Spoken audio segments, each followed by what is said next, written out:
Ni aje hapa baba? Fresh. Naona unyama. Kama kawa. Wewe mwanangu umetoka unyama so poa. Au sio? Yaani juu mpaka chini kidogo. Ukali au vipi? Umetisha mwanetu. Sana mwana. Hivi unaweza ukatuambia hapo tunaanzia hapa juu kwanza hapo. Shingoni hapo. Hapa hivi. Hapa zipo mbili. Sasa hapo tunaanza na hilo likubwa hilo. Hapa. Kama la kuvutia gari vipi hapo? Ile la ndogo tu. Kama shilingi ngapi? Chukua kama 500.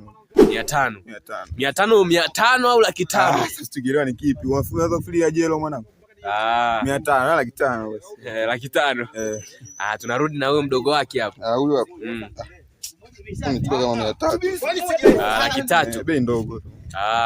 Wewe mwanangu umetisha. Tunarudi hapo kwenye jinzi, kwenye hilo lishati hapo. Unajua mwanangu drip lenyewe au vipi? Namna hiyo.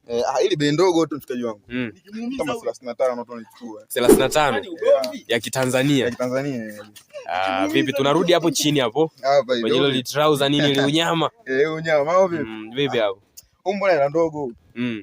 Nilichukua kama 150 tu. 150 hapo kwenye nimeona kwenye mkono hapo. Vipi hapo kuna watch hapo?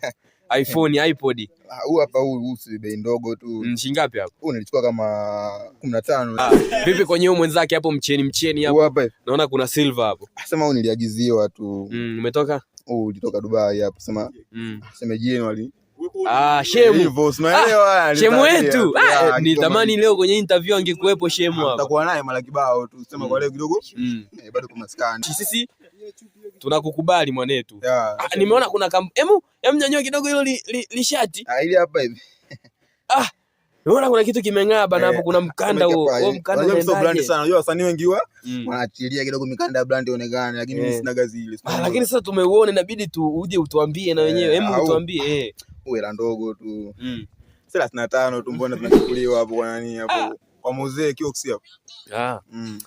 Fresh basi mwanangu. Tunashukuru kwa interview. Washiriki walikuwepo. Ni kama mimi hapa, mimi ndo mzee wa interview mwenyewe, nilikuwa nahusika na msanii wetu mkubwa hapa kama mnavyomuona Brandi.